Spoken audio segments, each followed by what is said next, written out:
향하신 하나님의 뜻이니라. 아멘. 예, 오늘 우리가 읽지는 않았지만 제가 두 절 말씀을 더 첨가하겠습니다. 5장 19절 말씀입니다. 성령을 소멸하지 말며 20절 예언을 멸시하지 말고 이렇게 되어 있는 말씀입니다. 우리가 삶을 살아가면서 여러 가지 신앙적인 어떤 그런 행위를 합니다. 그 시장적인 행위라는 것은 예배를 드리기도 하고 또 교회에 모여서 교제를 하기도 하고 교회 여러 행사 가운데 우리가 참여하기도 하고 교회가 진행하는 어떤 사회적인 프로그램이나 헌신 프로그램에 우리가 또 이렇게 주의 일이라고 생각하고 우리가 이렇게 살아갑니다. 그런데 그런 어떤 신앙생활, 믿음 생활 가운데는 자칫 잘못하면 우리가 교리적인 어떤 그런 종교적인 종교적이고 교리적인 어떤 그런 함정에 빠질 가능성도 좀 있고 또 항상 우리가 성령 안에서 깨어있지 않으면 우리가 잘못된 신앙이나 잘못된 믿음을 가지게 되는 경우도 많이 있습니다. 예컨대 오늘은 종교주일입니다. 오늘 종교 10월 31일이 종교 기념주일이거든요. 주일이거든요. 이게 10월 30 우리가 10월 마지막 날이잖아요. 뭐 저는 옛날에 10월 31일만 되면 그 10월의 마지막 밤을 그 노래 부르고 그랬는데 지금도 기억하고 있어요. 10월의 마지막 밤을 뭐 그런 노래를 항상 이렇게 부르고 우리가 그런 기억이 나는데 10월 30일은 사실은 우리 기독교적으로 보면 종교 개혁 날입니다. 10월 30일 우리가 95기죠 반박문을 바로 베텐베르크 성당의 벽에 붙였다는 그 일이 바로 여러분 바로 이 종교 개혁 날 아닙니까? 근데 이게 왜 10월 31일이었느냐 이렇게 얘기하면 11월 1일이 만성절입니다. 만성절. 만성절인데 만성절이라는 건 뭐냐면 가톨릭 신앙에 있어서 만성절이 되면 성현들이 복을 주기 위해서 다시 살아서 이 땅에 온다 이런 개념인 거예요. 그러면 여러분 성당에서는 어떻게 하느냐면 옛날에 성당에도 보면 여러분 무덤이 많았잖아요. 그렇잖아요, 그죠? 옛날 무덤이 많았습니다. 그 무덤에 이렇게 그 성도들을 묵는 것은 성도들이 이제 그 시체를 안치하잖아요. 그래 안치하는 이유는 뭡니까? 여러 가지 의미가 있지만 그래도 믿음 안에서 죽었기 때문에 나중에 부활할 때 뭐 어떤 좀 혜택이라는 건 좀 그렇지만 어떤 뭐 그런 개념이 거기에 스며들어 있지 않겠습니까? 근데 이 만성절이 되면 이 가톨릭에서 보장하는 어떤 신앙적인 어떤 그런 절기가 되니까요. 그때가 되면 온갖 귀신들이죠, 그죠? 유령들이 다 살아나가지고 그런 거죠. 그러니 거기에다가 가족들이 후손들이 가서 무덤에 가서 그, 예, 뭐 키스도 하고 뽀뽀도 하고 뭐 다 하는 거죠. 만지고 막 이렇게 어루만지고 막 이렇게 하는 거죠. 특히 이제 무덤은 그런 가능성이 없지만 성현이라고 이렇게 모신 그런 시체들이 있잖아요. 만약 김일성처럼 그렇게 안치해 놓은 거 있지 않습니까? 그리고 또 교황들 안치해 놓은 거 이런 것들은 어떻게 됩니까? 시체를 만지는 거죠.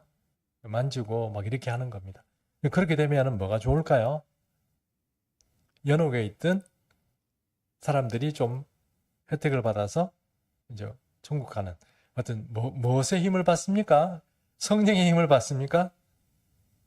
아니요. 죽은 성년들의 그 유령의 힘을 받아가지고 그렇게 된다는 겁니다. 이게 잘못된 겁니까? 잘된 겁니까? 잘못된 거죠. 이 이야기를 이번 주 주일 설교에도 하겠습니다만 잘못된 겁니다. 근데 가톨릭 신앙이요. 사람들을 그렇게 가르쳤습니다. 그런 사람들이 어떻게 살아가겠어요? 잘못된 신앙인지 모르고 지키며 살아가지 않겠습니까? 그렇죠? 예, 그게 중세의 암흑적인 시대 가운데 사람들을 그렇게 가르치고 그렇게 했으니 뭐 당연히 만성절 되기 전날 이렇게 95개제 반박문을 붙이고 그렇게 마르틴 루터가 그렇게 개혁을 이제 외친 겁니다. 근데 여러분 지금도 보면 오늘이 할로윈데이입니까? 그렇습니까? 할로윈데이가 유령들이 살아나잖아요. 그렇죠? 그 한성 유령들이 살아나는 그 절기가 만성절하고 연결되는 건 아시죠? 그렇죠? 성년들만 살아나겠어요. 온갖 잡신들이 다 살아나게, 귀신들이 다 살아나게. 그러니까 뭐 전부 다 치장해가지고 뭐 그렇게 나타나는 거 아니겠습니까? 예, 그게 그렇게 되는 것, 연결되는 겁니다. 뭐 마땅히 해야 될 일을 마르틴 루터가 그렇게 했습니다. 잘된 제대로 된 신앙 이런 게 빠지지 않게 하려면 우리가 성경적인 정신에 입각하고 또 어떤 여러 가지 어떤 그런 다른 어떤 이론이나 교리적인 것에 너무 치중해서 빠지게 되면 좀 문제가 있지 않겠습니까? 여러분, 이뿐이 아니죠. 사실은 성경에도 보면 예수님 오셨던 그 시대에 사람들이 나름대로는 자기가 다 갱신운동을 일으키고 자기는 잘 믿는다고 했던 사람들이 많잖아요. 그 중에 사실 여러분 38년 된 병자 얘기 지난주에 했습니다만 38년 된 병자는 어떤 신앙과 믿음 체계를 가지고 살았습니까? 무리동하는 거 거기에 목숨 걸고 살았잖아요. 그 미신이죠. 잘못된 거죠. 거기에 사람들이 그렇게 믿고 그 38년 된 병자뿐만 아니고 환자들은 다 모여서 그 솔로몬 행각에 있는 그곳에 다 모여 베데스다 연못가에서 다 죽치고 있었다는 거. 그게 그들의 신앙이었어요. 그러니까 그런 거 생각해 보면 잘 믿는다는 거 그렇게 쉬운 게 아니라는 것을 우리가 좀 이해했으면 좋겠습니다. 시대가 바뀌고 시대가 바뀐다고 해서 우리 신앙이나 믿음이 바뀌는 건 아니겠지만 어떤 그릇에 우리 신앙과 믿음이 담기는 건 사실입니다. 그러므로 우리 시대가 가지고 있는 이런 어떤 함정 같은 것들 우리가 피하고 늘 주님의 은혜 가운데서 우리가 깨어서 신앙생활을 하는 게 정말로 중요합니다. 그런데 우리가 일상적인 삶을 사는데 이런 신앙의 어떤 그런 뭐라고 어떤 예배를 드리고 뭐 헌신하고 교회에 봉사하고 이런 것도 중요하지만 그거 말고 우리 삶을 살아가면서 우리가 우리를 어떻게 잘 가꾸고 깨어있는 그런 어떤 믿음으로 살아갈 건가 하는 것에 대해서 오늘 데살로니가 전서가 중요한 이야기를 우리에게 몇 가지를 하거든요. 몇 가지 하는데 그중에 15절을 먼저 한번 보겠습니다. 15절 삼가 누구에게든지 악으로 갚지 말고 서로 대하든지 모든 사람을 대하든지 항상 선을 따르라 했습니다. 사람 대하는데 선을 따르라. 악하게 갚지 말고 이런 이야기입니다. 근데 여러분 사실 우리가 삶을 살면서 보면 운전할 때 내 앞에 딱 끼어드는 사람이 있으면 나도 모르게 뭐라 합니까? 싫은 소리 하죠. 싫은 소리는 제가 좋은 표현으로 한 거잖아요. 그러니까 그런 소리 하게 되잖아요. 그게 사람이 자기도 모르게 그렇게 돼요. 근데 여러분 정말 우리가 성령이 충만하면 어떻게 돼요? 그 인간이 용납이 됩니다. 용납이 돼요. 그런 행위 자체가 정말 바쁜갑다. 나도 저런 적이 있었는데 용납이 돼요. 돌아보게 되거든요. 여기 보니까 또 항상 기뻐하라 이랬습니다. 아무리 생각해도 인생을 살아가는데 항상 기뻐하는 건 좀 어려울 것 같아요. 근데 항상 기뻐하라 이것이 있잖아요. 늘 뭐 짜증도 안 내고 화도 안 내고 그렇게 살아가라 이렇게 내 삶을 보고 내가 일하는 것 보고 또 주변에 있는 사람들하고 어떤 관계들을 생각해 보면 늘 짜증나고 싫고 인상이 그려지는데 항상 기뻐하라는 게 쉽지는 않겠죠. 그러나 이것이 성령의 은혜 가운데서 우리가 충만해지면 이것이 가능해진다는 것. 우리가 목표를 거기에 맞춰야 된다는 뜻입니다. 항상 기뻐하는 것에 맞춰야 되고 내가 뭔가 기분이 나쁘고 내가 뭔가 차고 뭔가 이렇게 좀 날카로워졌다 이러면은 이거 내가 이러면 안 되는데 하고 자기 자신을 추스려서 주님 앞에 갖다 드려야 된다는 겁니다. 그리고 항상 쉬지 말고 기도하라는데 이게 조금 어렵죠. 쉬지 말고 어떻게 기도합니까? 잠은 안 잡니까? 잠도 자야 되고 뭐 할 것도 많은데 뭐 어떤 일에 집중해야 되는데 기도한다고 여러분 어떤 사회 내가 생활에 어떤 일을 안 할 수는 없잖아요. 그리고 만약에 늘 뭐 기도한다고 기도하면서 일하다 보면 뭔가 듬성듬성 설거지를 했는데 설거지가 깨끗하게 안 되고 막 붙어 있고 막 그렇게 되는 저도 많이 해보니까 그런 경우가 많이 있더라고요. 그래서 항상 기도하라는 쉬지 말고 기도하라는 것은 저는 이렇게 생각합니다. 틈만 나면 기도하라는 거. 틈만 나면. 그러니까 우리는 인생을 살다 보면 언제나 무슨 일에 틈이 있습니다. 간격이 있어요. 그 간격을 어떻게 할 건가 하는 것을 이렇게 생각해 보면 그때 기도하라는 거. 잠시라도. 우리는 영적인 사람이 되다 보니까 항상 뭔가 기도하면 최소한 1시간 붙잡고 기도해야 된다 이런 그 생각이 있는데 그렇게 하지 말고 항상 짧은 시간이라도 주님 앞에 계속 기도하는 것. 이게 참 중요한 것 같습니다. 그러니까 그런 시간을 기도하라는 것.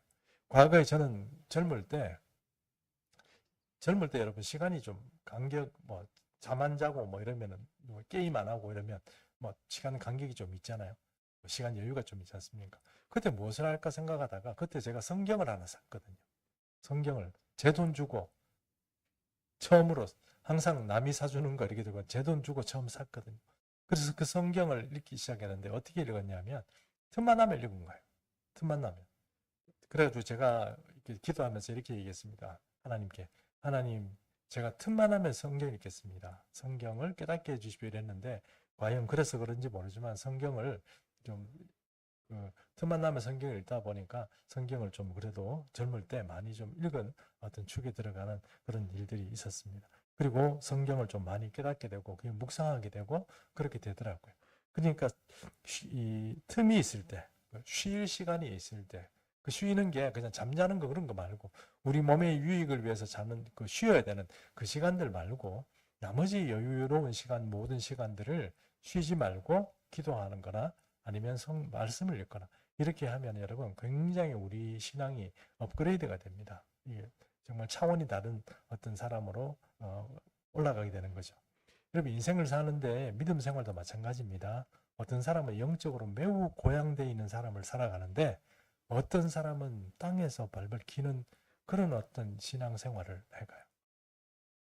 이렇게 기는 사람은 평생 기면서 신앙생활 하는 분도 계세요. 성경은 분명히 우리에게 말씀합니다. 하나님께 가까이 가면 갈수록 우리가 고양되게 되어 있습니다. 이게 사람이 같이 살아간다고 해서 다 같은 사람이 절대로 아닙니다. 우리가 추구해야 될 것은 어쨌든 하나님 앞에 가까이 가는 독수리와 같은 하늘을 높이 나는 정말 그런 신앙이 돼야 되는데 계속 기는 신앙, 뭐 걸어다니는 신앙 이렇게 되는 게 아니고 우리가 이렇게 날아다니는 신앙이 되어야 합니다. 그런 것들이 가능하기 위해서 항상 이런 은혜들을 우리가 좀 누리고 살아야 되지 않겠나 싶습니다. 그래서 18절에 보면 범사에 감사하라 그랬습니다. 범사에 감사하라. 범사에 감사하는 것도 힘들죠. 범사에 감사하기가 좀 힘들죠. 근데 여러분 진짜로 우리가 믿음 생활을 하고 이러다 보면 이게 범사에 감사가 됩니다. 감사가 늘 넘치고 그렇게 되지 않겠습니까? 그래서 오늘 이렇게 말씀하신 건 이렇게 말이 이렇게 나와 있는 것들 이렇게 권고사항들은 우리가 바로메터처럼 우리가 생각해보고 내가 왜 이럴까 이렇게 한번 점검해보고 그렇게 할 필요가 있지 않겠나 싶습니다. 그리고 또 하나 우리 영적으로 보면 성령을 소멸치 말고 이런 말도 있습니다. 성령의 불이 이렇게 우리 속에 다 있거든요. 사람 속에 성령 받은 사람은 성령의 불이 이렇게 있습니다. 활활 타는 사람도 있고 진짜 이 촛불처럼 진짜 훅 불어버리면 꺼질 만큼 조금만 어떤 도전이 있고 어떤 외부적인 충격이 있으면 불이 꺼질 만큼 그렇게 불이 그냥 그렇게 붙어 있는 사람도 있습니다. 그러나 그런 불도 없으면 큰일 납니다. 그래서 성령을 소멸치 말고는 그 불을 절대로 꺼뜨리지 말고 그렇게 유지하면서 살아야 됩니다. 그 불이 꺼지는 순간 우리는 암흑의 세계에 빠지게 되고 악한 영들의 침범이 바로 그때 일어나기 때문에 그렇습니다. 그래서 성령을 소멸하면 안 됩니다. 성령이 늘 우리 속에서 살아 계시도록 그렇게 해야 됩니다. 그 다음에 20절 보면 예언을 멸시하지 말고 이랬습니다. 예언이란 것은 여러분 예언은 누가 누구에게 해주는 걸까요? 그 사람들이 조금 이제 오해하는 게 있는데 예언은 하나님께서 제일 정확하게 우리가 예언받는 방법은 예언을 우리가 수용하고 받는 방법은 그리고 확신을 가지고 지키고 나가는 방법은 하나님으로부터 내가 받는 겁니다. 누가 이렇게 얘기해줘서 그걸 지키는 것보다 왜 그러냐면 항상 여기에는 예언이란 것이 남이 이렇게 해주면 맞나 안 맞나부터 시작해가지고 저 사람이 제대로 안 된 사람인가 안 된 사람인가 다 점검하고 그래가지고 그 얘기를 이제 다 듣고 나서 무당이 해주는 것이나 구슬해 주는 사람이나 철학관에 가서 머리 받는 거나 똑같이 생각한다 그러면 예언을 받은 그게 죄입니다. 아무렇지도 않은 게 아니고 그렇게 예언을 하나님의 말씀을 받았으면 의심이 되면 어쨌든 자기가 점검을 해가지고 해야 되는데 그게 안 되면은 여러분 그거 안 지키고 이러면은 불순종하는 거거든요. 그럼 그런 거는 차라리 예언을 안 받는 게 좋죠. 이제 그렇기 때문에 예언을 받는 것은 여러분 이 영이 유의하냐, 그러니까 영이 이 사람이 제대로 된 거 안 되냐 그걸 판단을 해보고 내가 성경이 말하는 어떤 기준에 따라서 그 사람이 정확하게 판단이 된 이후에 그 예언을 받는 게 좋습니다. 그래야 뭐 실수가 없는 거죠. 그리고 그 사람이 말했다고 해서 내가 너무 흔들리거나 그런 거 없이 하나님 믿음 가운데 이렇게 다 시키게 되는 거죠. 근데 예언을 멸시하지 말라는 얘기는 바로 그런 의미에서 누가 내게 예언을 해줬다거나 아니면 하나님께서 나에게 직접적인 계시의 말씀으로든 어떤 형태로든 해주면 그걸 굳게 붙잡아야 돼. 붙잡아야 되는데 안 붙잡고 그냥 이렇게 그냥 뭐 하든지 말든지 이런 식으로 하면 여러분 그게 예언을 멸시하는 게 됩니다. 그러므로 예언을 멸시하지 말고란 말도 우리하고 전혀 상관없는 말이 아니고 우리하고 매우 중요한 말입니다. 예언은 영적인 사람들을 위해서 하나님이 특별한 은혜로 주시는 겁니다. 그 예언의 은사가 있냐 없냐 그런 문제하고 또 다른 문제입니다. 우리는 하나님으로부터 부르심을 받았고 그러므로 어떤 형태로든 하나님으로부터 우리가 하나님의 음성을 듣고 하나님의 뜻을 분별하는 영혼들로 우리가 이렇게 세상 사람들과 혹은 영적이지 않는 다른 그리스도인과 이렇게 분별이 된 겁니다. 그러므로 그런 예언을 하나님으로부터 받았다면 또 사명을 받았다면 그것을 충실하게 끝까지 견고하게 붙드는 그런 신앙도 매우 중요하다는 겁니다. 길을 잘못 찾아가면 어려워지겠죠. 그리고 예언은 항상 하나님께서 우리에게 하나님의 종들에게 바른 길을 가도록 또 앞으로 있을 악한 영들의 도전과 공격에 대비하도록 우리에게 주는 거지 우리가 세상에서 그거 가지고 잘 먹고 잘 사는 식으로 주는 거는 절대로 아닙니다. 그러므로 뭐 어떤 형태로든 데살로니가 전서 5장이 주는 것처럼 또 사도 바울도 예언을 굉장히 중요하게 여겼다는 것을 우리가 좀 잘 이해하고 예언은 하나님의 말씀으로 계시의 말씀으로 우리에게 주어진다는 것 우리가 그런 의미로서 잘 이해했으면 좋겠습니다. 오늘 이 말씀들을 가지고 우리 한번 기도 제목 3가지를 준비했습니다. 기도 제목 기도하시고 또 마지막 기도 하시고 나서 여러분 그냥 떠나지 마시고 개인적인 기도 계속 해 주셨으면 좋겠습니다. 첫 번째 나라와 민족을 위해서 우리 한번 같이 기도했으면 좋겠습니다. 불을 조금 꺼주시고 네.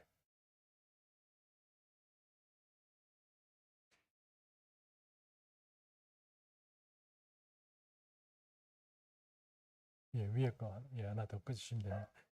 자, 나라와 민족을 위해서 우리 기도하겠습니다.